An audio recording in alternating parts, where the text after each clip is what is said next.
Good afternoon, good morning, good evening, wherever your time zone is. Hello, how are What up, you? though? What's What up, up bro? with it? What's up to everybody? How are you? How are you feeling today? Is everything okay? Everything Everything's good, great. bro? Is all your Everything's great. family's all right? Your family's okay? Yes, sir. How about you? Yeah. I'm well. I am That's good. well. I am well. I'm Moonwalker Swizz, ladies and gentlemen. I'm here to represent Djicebergcom in Hot Atlanta. It is a pleasure to be in your presence today, virtually. This is nice. Steve Harris, I'm going to start with you, the seasoned legend. How are you today? I'm great, man. I couldn't be better, bro.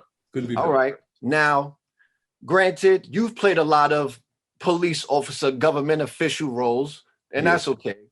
Now, my question to you is what's the difference about playing a crooked cop in this show versus all the other television and movies that you've done before? Well, first off, this is specific, right? This is a specific era and time that Right. automatically changes because there's a different music to what the person says, how he says it in the space that he's in. That's number one. He's a different human being too. That's actually loosely based on a collage of beings from the time that you have to then respect. Wait a minute, hold on. There was a cat that was doing some of this stuff at that particular time, so you have to be sort of true to that. And then I think most of all, you have to live into the being you're doing. You know, you could if somebody told you were playing a lawyer or a doctor or whatever, and you had played even several of them, you have to live into that particular being because nobody is the same. You could take two doctors, whatever you want to say, and throw them together, and it ain't the same. Two cops ain't the same. So for me, that was the simplest part about it because I already start out with this being is different. You know, the only thing that connects everything you just said to everything you just said is me. So if you can't get over looking at me and doing what I'm doing, then that's something I may have to deal with. But other than that, I respect that the character in and of itself, we have to develop him, grow in him, and get deep into him if we're gonna make it work. Now, my new question to you is: in playing this role, Yep. what do you collect out of it that adds to your personal value of self?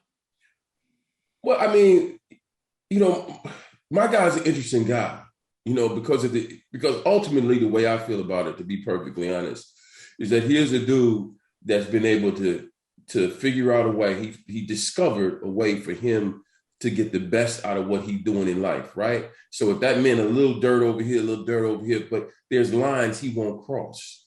So when you cross those lines, he has to re-examine everything. How far is he willing to go? Because at the end of the day, no cop want to go do time, right? On the other side of that, no cop want to do time, bro. On the other side of that, he got a kid, and that really wasn't brought out that much in that. But being a sort of a single father kind of thing, and dealing with you got to represent that at some time. So where you gonna roll with it? Because you got to be true to what you are. You being true to the streets and who you're dealing with. You being true that look, that pension that I'm making, I ain't enough to make that money I'm making being a cop. It ain't enough. So I'm gonna do this. But you can't cross the line. And then once you cross the line, then I have to reevaluate. Because if I step all the way over there with you, then I'm a different dude. Then I'm no longer anywhere at all connected with what's right.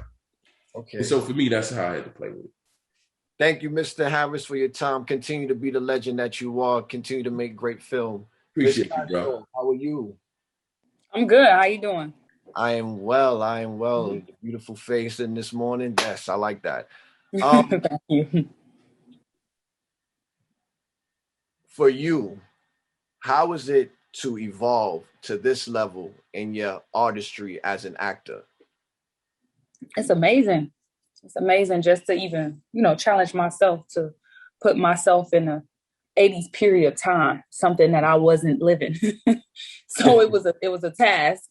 It was a task. It was I had to be disciplined to really get into that character, but it was just an amazing experience overall. I'm just grateful, happy to be And here. you put on for the D. I put on for the D. Okay. I'm the Okay. queen of the D.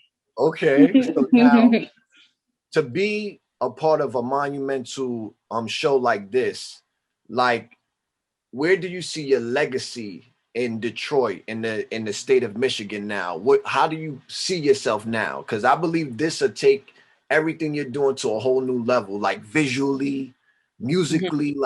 Like how do you see yourself now when it just comes to where you from? I feel like a champ. Hey. I really feel like a champ. I feel like, and what's really good about it is that even people from Detroit watch me from ground up, get it out the mud to here. And it's just letting women know that, in this male dominant industry that we can move around just as much. Mm-hmm. It's the little girls from Detroit to know that it's doors that's open. I feel like I've opened doors for them because this is something that haven't really been done. So I just feel good. I feel like the queen that they say I am. Shit. Hey. All right. Thank you, Miss Kashdoll. Thank you, Mr. Harris, for your time. I'm loving the project so far. Keep up the great work. I look forward to all your future endeavors. Thank you. Keep it up. Appreciate you, bro. All right, man.